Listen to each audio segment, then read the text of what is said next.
Deste seçmeli yorumumuza hoş geldin. Siz istediniz, ben yaptım olsun. Haydi güzelliklerle olsun inşallah. Fincanınızı ortak yorumlayacağım. Önce fincanın enerjisini ortak yorumlayacağım için fincanı ortak dinleyebilirsiniz. Bir ve ikinci desteği seçeceğiz. Aklımızdaki kişiyle ilgili olduğu için hangi desteği niyet ediyorsan ona odaklan. Yorumun ortasında veya sonunda iki desteği karşılaştırdığım ya da fincandaki ortak sembolleri söylediğim yerlerde olduğu için videoyu baştan sona izlemeni tavsiye ederim. Haydi bakalım, birinci desteği tercih edenler, ikinci desteği tercih edenler, ikinci destemizi yana aldım. Birinci destemizin kartlarını seçeceğim. Şimdi ikinci destemizi de seçeceğim. Kartlarımızı baştan alacağım. Şimdi birinci destemizi seçenlerin kartlarını baştan niyetine açacağım. Çünkü enerji burada dönüyordur zaten. Evet, ilişki açılımı olduğu için şöyle 7 kart birinci desteği seçenlerin, 7 kart da ikinci desteği seçenlerin kartlarını açacağım. Şimdi karşılıklı konuşturma yapacağım için evet, 1 ve 2'yi ortak o nedenle dinlemeniz daha iyi olacaktır. Aynı anda bilinçaltı, eril dişil konuşturma olarak da düşünebilirsin bunu. Öncelikle tabii ki birinci desteği seçen kısmıyla yorumlayacağım. Bu da şu taban kartı olacak şimdi.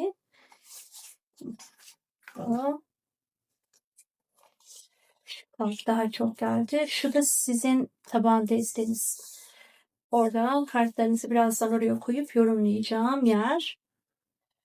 Şimdi fincanınızı ortak yorumlayacağım. Kartlarınızı neden baştan açtım? Çünkü bu sözler, bu enerji akışı zaten buranın içerisinde mevcut.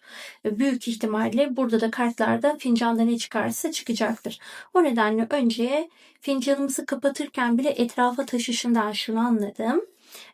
Şimdi her ne oluyorsa hepsi tabii ki bütünün, tümün hayrına gelsin diye niyet ediyorum. Fincanda ise şimdi bu ilişkilerde akıl ve kalpte bir doygunluk hissi var. Yani sevme ve sevilme daha çok yerine oturmamış. Daha çok karşı tarafın beklentilerine göre şekil alacağını düşündüğün için hep bir hırpalanma, bir yorulma hali. Zihnin o ne ister, ne istemiyor diye düşünürken yorulma hali yaşamış daha çok. Fincanın içerisinde dibinde böyle oturmuş, başı güvercin şeklinde olan bir kadın var. Böyle başını, yani aslında havadisler, haber ve bizzat kendisi olmasına rağmen, yani konunun, gündemin veya ağzından çıkacak cümlelerin ilişkideki yerinin çok önemli olmasına rağmen aslında karşı tarafmış gibi hissediyorsun. Bunu görüyorum burada. İçinde sakladığın duyguları söylerken çok biraz acele ediyorsun. Biraz fevri konuşuyorsun ama sonrasında o fevriliklerde, tepkiselliklerinin altında aslında sevmeye ve sevilmeye olan ihtiyacın ve duyguların orada görülmüyor. Belki günümüz şartlarında ilişkiler birbirinin kalbini çok hissedemeden ilerlediği davranışlara göre modellediği için de olabilir. Bak, bu fincanın dibinde oturmuş kişiyi görüyor musun? Şöyle bak, şöyle kamerama getirdiğim zaman bir de bir yüz var. Biraz böyle uzun bir yüz. Alt dudak, üst dudak böyle iri ve kalın çıkmış. İri gözler çıkmış. Kalemle çizilmiş gibi dudaklar, tıpkı öyle. Bir erkek var. Burnu hafif böyle uzun. Hafif değil, burnu yüzüne göre uzun. Gözleri de böyle derin bakan bir göz olarak çıkmış. Bu kişinin yanlarına doğru böyle küçük küçük insan kafaları, başları çıkmış. Bunun nedeni de şu. Bu kişi kendini ifade etmekte. Etrafındaki kişilerden fikir alışverişi yaparken ilişkide asıl kendisi ne istiyor, nasıl ilerlemesi gerekiyor, bunlara daha çok odaklanan bir insan olarak gördüm. Biraz böyle fevri, biraz böyle nevrotik, biraz davranışsal olarak da el alemin sözüne, lafına çok giden bir insan diye gördüm. Neydi o? İbrahim Tatlıses şarkısı gibi, el alemin lafından bıkmadın bıkacağın yok ya da geçmedin geçeceğin yok, öyle bir şeydi değil mi? Tıpkı onun gibi, yani birilerinin sözünden, lafından geçemediği için insanlar ne der, nasıl gider, çabuk geçiyor. Kimseye bakmam, takılmam diyen bir insan bu, ama asla öyle değil. İnsanların ne söylediği, yani örneğin ilişkinizi birileri överse, güzel derse işte güzel hisseder. Seninle ilgili olumlu bir şeyler derseler olumlu hisseder. Ya da seninle ilgili olumlu gelişecekse olumlu gider. Böyle bir durum. Ama diğer taraftan kafanı kurcalayan ya da duygularını tetikleyen bir şey yaşarsan, korkularını hissettiren, o da o korkularına yönelik davranışlar geliştirir.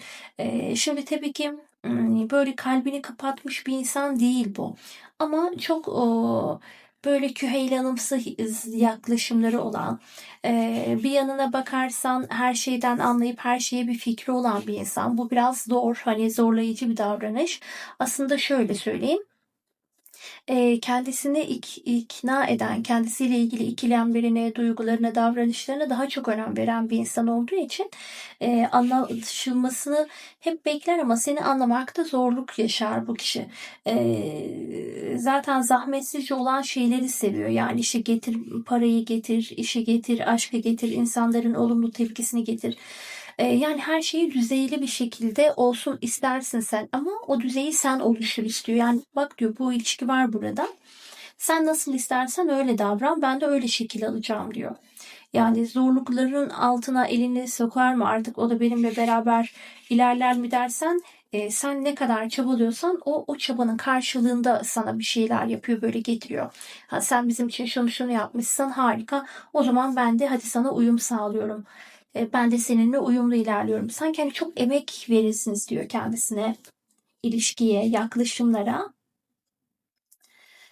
Bu aklındaki kişi, tabii ki her insan ister ayağına bir şeyler gelsin, kolay gelsin ama ya da kimisi de der ki hayır, ben kendim hak etmediğim bir şey yapmak istemiyorum. Öyle ilerlemek istiyorum. İşte o ikiye bölünme kısmındaki azınlık onu istiyor. Maalesef ki karşıdaki partnerinin düşüncesinde işlerin kolaylaştırılmış halini istiyor. Zorluklarla çok mücadele edebilen birisi değil. Açıkçası zayıf bir karakter. Neden? Aslında güçlü. Ee, Beklentilerini, isteklerini oluşturabilen bir insan bu. Ama her ne varsa kendisiyle ilgili onları eğer göremediği bir hale geldiyse, eğer bazı şeyler onda kurallar olarak gerçekleştiyse, bazı kurallarını aşıldığını düşünüyorsa, şimdi bu insan seninle buluşur ya da görüşme isteğine girer, e, yani böyle kılık kıyafet çok dikkat eder. Kıskanç içinde, aslında dışarıdaki hayatta neler yapıyorsun çok kıskanır diyor. Böyle kıskançların arasında tutmuş kalbi şu şekilde, ama sen de ona göre kıskansın. Yani burada aslında birbirimizi kıskanmayız, özgüvenliyiz deseniz, ilişkinin temelinde göz ardı edilen kıskançlıklar var. Şimdi örneğin ona göre senin giyimin, yaklaşımın, hareketlerin, rahatlığın, onun çevresi, etrafı, sosyal ortamlardaki görünüşü ve duruşu seni rahatsız eden konular. Ama sana geldiği zaman onları göstermeyen bir yapıda belirmiş. Yani anlayış, empati, işine geldiği zaman çok da güzel, böyle pozitif, ikna edebilen, peşine düşüp istediğin elde edene kadar uğraşan bir karakter aslında. Bak şurada gördüğüm kadarıyla. Ama bunları sana geldiği zaman eksik gösteriyor. Sen de bu yüzden onu yapabildiklerini biliyorsun. Bu insanın dalına 2 tane kuş konmuş. 2 tane de güzel haberi var ama 2 tane de güzel böyle bir işi var. O işler olana kadar seni böyle yanında modunu düşürmeyeceksen, ona iyi hissettireceksen tutacak. Yani öyle bir şeyler var, o gelişmelerin arasına girer. Çünkü burada bir gelin damat arabası var. Ama dediğim gibi bir anda karşı tarafla sessizlik aşamasının içerisine girdiğini ve o sessizlik dediğim bu küslük olabilir, bir görüşme aşaması olabilir, bir süreç olabilir. Bu sürecin içerisinde senin kendin böyle bir kafesin içindesin. Yani seni görünce belki ne olabilir?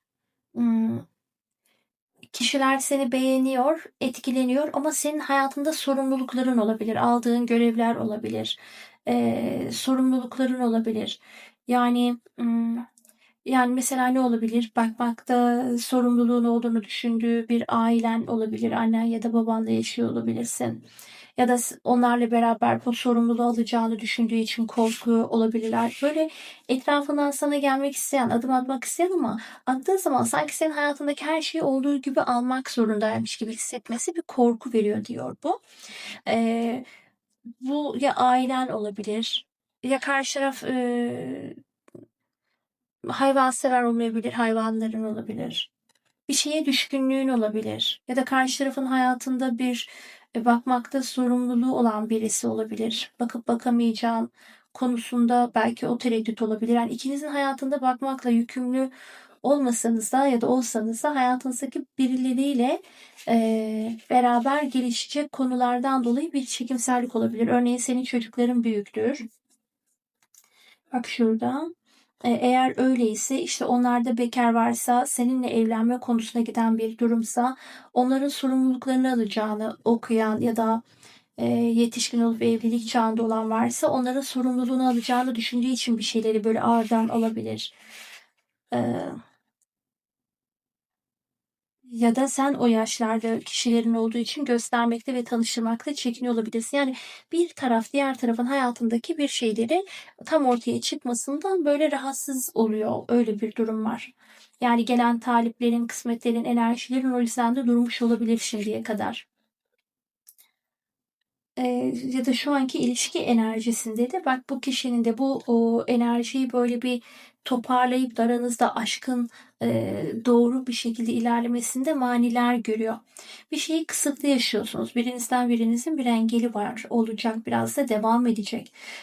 Bu engelden kaynaklı karşı tarafın kendi dünyasında bir sorunu var. Bak ya bu insanın bir sağlık sorunu var ya fiziksel cinsel bir sorunu var.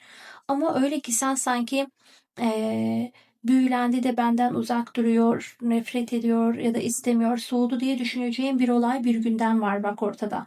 Bir soğukluk var ama dediğim gibi bu soğukluk, bu gelişmenin oluş aşamasında kalbin böyle uyanışa geçip kendisini tamamlamaya çalışıp hani o hamlıkları gitsin, işte çok öfkeli olabilirsin, çok gereksiz detaylarda yoruluyor olabilirsin, çok fazla yıpratıyor olabilirsin.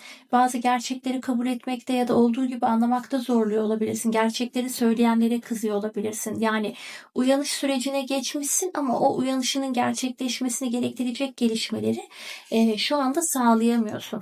Sağlayamadığın için de bak şurada gördüğünde detay bak şu bak şuradan çiftler birbirine doğru yan yana geliyor ama tam oranın arkasında da bir anda uzaklaşılıyor.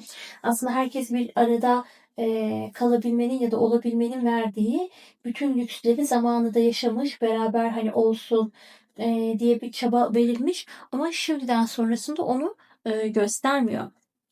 Yani artık eskisi gibi önemsememek, eskisi gibi önem vererek davranmamak gibi gelişmesi var burada. Şu kısımda da bu insanla bir şeyi bağlantı kurmaya çalışabilirsin. Yani söylemek isteyebilirsin neler olacağı konusunda. Şimdi bu gelişmeleri neden yapıyor? Birinci desteği seçenin taban kartıyla bakalım. Ay kartı ben sana karşı duygumu, kalbimi, niyetimi açtım diyor birinci destedeki. Şimdi ikinci destenin kişisi de diyor ki ben sana karşı niyetimi, duygularımı aldım, kalbime koydum. Sana gelişim ya da sana zamanım doğru değil. İkimiz bir arada olduğumuz zamanları henüz yaşayamadık ya da ben sana karşı kalbimdekileri dürüstçe geliştiremiyorum. İçimdeki bir ses aşk yaşamayı istiyor. Ay kartı ve imparatoriçe beraber aşk isteğini birinci destedekini söylüyor. Ama ikinci desteği seçen kişinin de korkuları çıkacak ortaya. Yani çok emin gibi dursa da duramayacak. Aşıklar kartı ters çünkü bak birinci desteğinin seçeninde. Şimdi yine diğer kartlarınızı beraber konuşturmaya devam ediyorum. Ben sana karşı bir söz verdim ve o sözü tutmadım gibi hissediyorum ve bu yüzden de sana karşı bir mahcubiyetim var.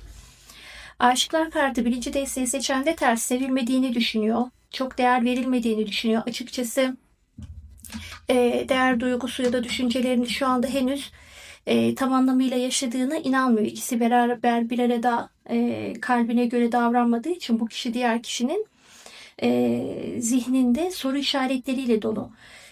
Ama problemin daha çok kendinde olduğunu fark ettiği için birinci desteği seçenlerdeki kişi, ikinci destedeki kişi daha rahat olacak. Daha davranışlarını, duygularını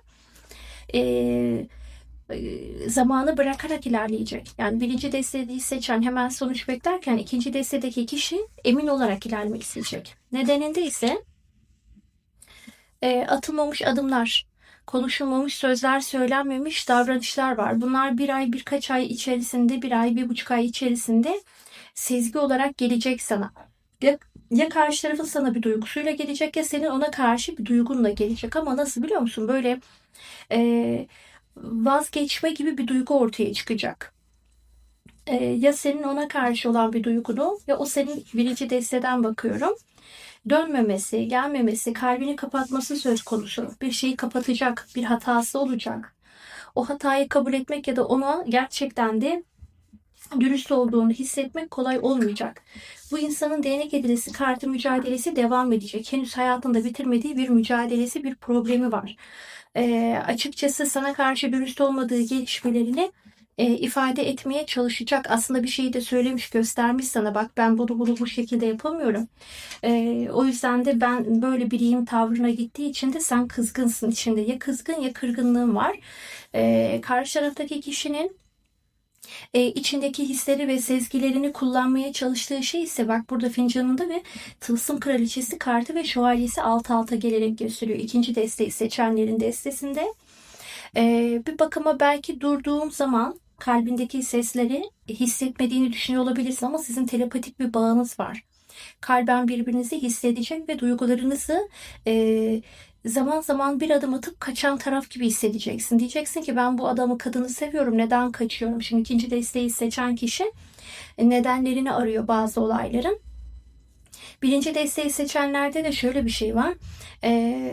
Kendi hayatındaki maddiyatı ve ailesine daha çok önem verme hali söz konusu olacak. İkiniz de tam olmuş işinizi bekletiyorsunuz. Bir konuda bekliyor. Yani bu ilişkiler ve aşk arka planınızda kalıyor. Ön planda ise deliler gibi özlemek, kavuşmak ve bir buluşmak var. Ama değnek üçlüsü kartı henüz ters. Yani benim ikinci destedeki kişi ve birinci destedeki kişinin yollarının birbirinde bütünleştiği tüm konuları sanki bir aksilik tersine döndürüyor. Siz bir uzaklaşma yaşıyorsunuz ve yaşayacaksınız ve de yaşadığınız durum şu anda bu. Ama Kupa Şövalyesi kartı burada açık. İkinci desteği seçenlerde açık. Bu da karşı tarafın hayatına bir müdahil durumu var. Yani o kişiyi yenmesi lazım. Bu ailesi olabilir, bu parasal konusu olabilir, bu işiyle ilgili güvensizlikler olabilir, ilişkilere karşı çok sahip olamama, ait olamama, aileyi öne koymak, onlara adanmışlık, her konuda aile dediğim aile gibi gördüğü insanlar da olabilir. Birinci desteği seçenleri. Her ne kadar umursamıyorum dese de aslında ailesel konularının buradaki zaman kavramlarının tersine çıkmasıyla ilgili bir durum oluşacak. Zaten ben sana söz vereceğim ama konuşacağım ama konuştuğum zaman beni kabul etmen konusunda zorlanacaksın diyor. Açıkçası sırlar, görünmesini istemediğin küçük detaylar, utandığı bir şeyler bunlar ortaya çıkacak. Burada aslında zamansal bir süreç yok. Sadece iki tarafın birbirindeki görmeye çalıştığı taraflar kalbini bir hissetse, ağzından cümlelerle dökse birinci destedeki kişi çok rahatlayacak. Ama ikinci desteği bekleyenler sözleri değil, artık ikinci desteğin enerjisinde konuşmayı bekliyor, adım atmayı bekliyor ve artık hareket enerjisi var. Bu nedenle birinci destedeki kişi kendini görmeyecek. Karşı tarafa bakacak, bırakacak süreci diyecek ki ben evet her şey var, sorunum var, problemim var ama benim için aşıklar kartı ters ya, kalbimdeki sevgiyi taşıyabilmem, bana verdiğin önem çok önemli diyecek. İkinci deste de artık ben sana verdiğimiz önem ve kızgınlıklar bitti. Şimdi ikinci destedeki karşı taraf buradan şöyle bir hisse, yani işte engelliyse farklı bir yerden yazacak. Yerini biliyorsa görmeye gidecek. Yani böyle bir görme var ikinci desteğin enerjisinde. Nasıl diyeyim, böyle bir heyecanlı bir karşılaşma, işte bir anda karşısına çıkma hali söz konusu olacak. Ama birinci desteği seçenler o karşılaşmanın güven verip vermediğini önemseyecek. Bir buluşma iptal olabilir. Bir tamam diyebilir, ben sana ulaşacağım diyebilir. Bir hoşuna gitme durumu olabilir birinci destede. Ama o atılan adım, konuşulan konuşmalar aklındaki kişinin senin duymak istediklerin değil de onun kendi çarpıttığı ve saçmaladığı bir konudan kaynaklı aranızda bir bozuşma olacak. Değnek üçlüsü kartı orada bir küçük kısıtlanma enerjisi bu yüzden var diyor. Bu insanın çevresi, fincanda olan taraf, birinci desteği seçen de bu çevresi ve etrafında hani böyle kulak kabartan her şeye yönelen tarafı vardı ya, işte bu durum orayı zorlaştırıyor zaten. O kişinin dış çevreden, birinci destedeki kişi dış çevreden etkileniyor. İkinci destedeki kişi ise karşı tarafın kalbinin tam ona ait olmadığını hissettiği için bir soğukluk enerjisi yaşıyor. Aslında ikiniz birbirinize karşı sevgi konusunda duyarsız, sevgisiz görülüyorsunuz. Belki ilgiyi gösterme şekliniz, sorgulamalarınız, yaklaşımlarınız, tepkileriniz olabilir. Burada iyi geçinmek, gerçekten aşkı yaşayabilmek, aşkı gerçekten de konuşabilmek çok önemli olacak. Çünkü burada büyük bir aşk var. Sadece sessiz bir zaman var. Şimdi rüyalarınla ilgili geliyor, sana işaretler veriyor olabilir. Zaman konusunda şurada bir hani sorumlulukları alma konusu vardı ya fincanda.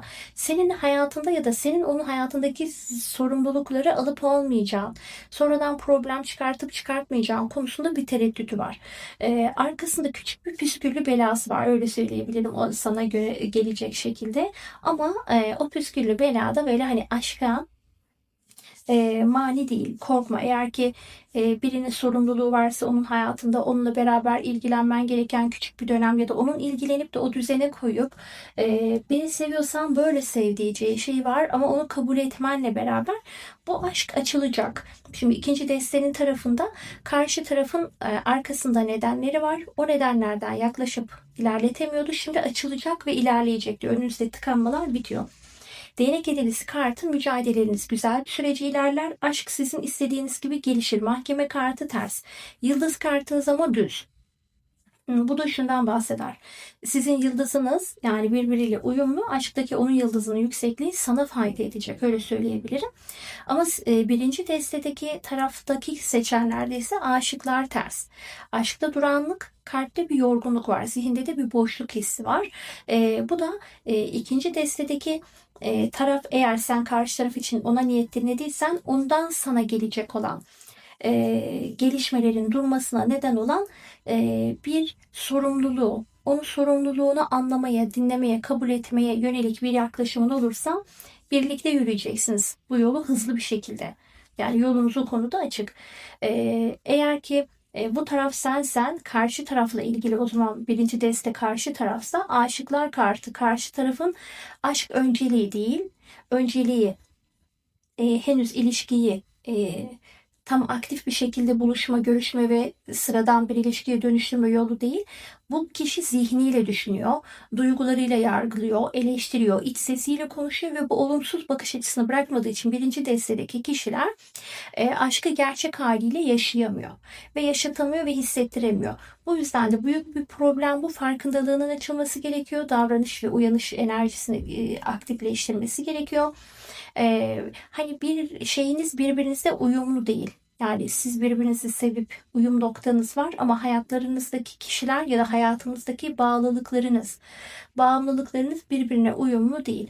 Bu yönden çakışan bir durum var. Yine de bir ve ikinci deste için ortak olarak söyleyeceğim şu ki, fincanda gördüğüm üzere kartlarda bu sürecin henüz aşk ortamınız şu anda olmayabilir. Bir ay, 1,5 ay, yani böyle bir 40-45 gün içerisinde biriniz diğerine göre gözü karalık yapacak ve öne çıkacak ve ilişki konusunda adımlar atacak. Atılan adımlar aşkı başlatabilir. Yani başkasının hayatına girmemesi veya gelişmesi gibi söz konusu olan durumları göz ardı etmeden sadece birbirinize odaklı olup birbirinizi beklediğiniz sürece sizin yolunuz birbirinize açık. Çünkü yıldız kartı ikinizin aşktaki aşık aşklar kartı yıldızınız uyumlanana kadar, ikinizin de yıldızı aynı yüksekliğe ulaşana kadar aşk yıldızınız olur, sevgiye bakış açınız olur, hayatınızdaki sorunları arkaya atma konusu olur. Yani yıldızlarınızın uyumlu olacak enerjisine gelir. Onun aşk yıldızı yüksek ama seninkinin burada düşük olması ilişkiler konusunda biraz daha böyle kendi frekansını yükseltmek, duygularını biraz daha aşka odaklı, açık iletişime odaklı geçirmek. İlişki arasında konuşmalarda belki maddi konular ya da ailesel problemlerin ikinci planda kalmasını sağlamasını isterken bu birinci desteği seçenler de istek bu ama ikinci deste diyor ki benim hayatım bu, benim koşullarım bu, beni öyle kabul et. Burada bir zorlanma, bir zıtlaşma söz konusu olacak. Ortak yorumumuzda ise zıtlıklar var, zıtlaşma var. İki tarafın zıtlaşarak aşkı hemen rayına oturtması, yerli yerine oturtması kolay değil. Çünkü iki insanın birbirini tanıyıp aynı noktada bulunması ve o nokta üstünde aynı dili konuşuyor olabilmesi şu anda bu çiftler arasında aklındaki kişiyle ilgili söz konusu değil. Şimdi hem onun eğer ki ikinizin adına dinlemişsen zaten bu ikinizin bilinçaltının karşılıklı konuşması. Birinci deste sensin, ikinci deste o ya da ikinci deste onun hayatındaki zorluklar ve problemler ise şu ana kadar dinlediğin yerde o zaman birinci destedeki sen kendinle ilgili olan aşkı nasıl gösteriyorum? Aşkı nasıl verdim, ne alıyorum? Yanıtlarını kendinde arayacaksın ama sen kendinle ilgili keşfedeceklerin konusunda ikinize de ışık tutacaksın. İkinizin kalbine dokunacak. İyileşmeler, ilişki şifaları, ilişkinizin yüzeyselliklerinin gitmesi, pürüzlerin gitmesi ve en son şu deniliyor bu çiftin arasında bir ve ikinci destede.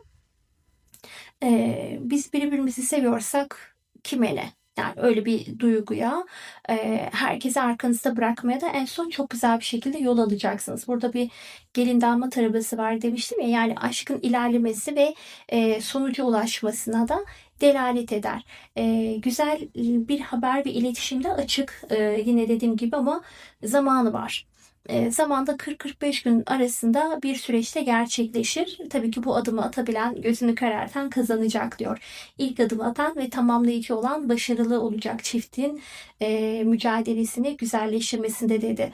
Senin için de özel bir bakım yapmamı istersen mutlaka bana zeynep198100@gmail.com adresinden ulaş. Sana özel bir bakımla senin için de detaylandıracağım gelişmeler olacak. Kendine çok iyi bak. En güzel emanet olurken lütfen kanalıma abone olup videolarıma beğeni yaparak beni destekle. Şimdiden desteğine çok teşekkür ediyorum. En güzel emanet ol. Hoşça kal.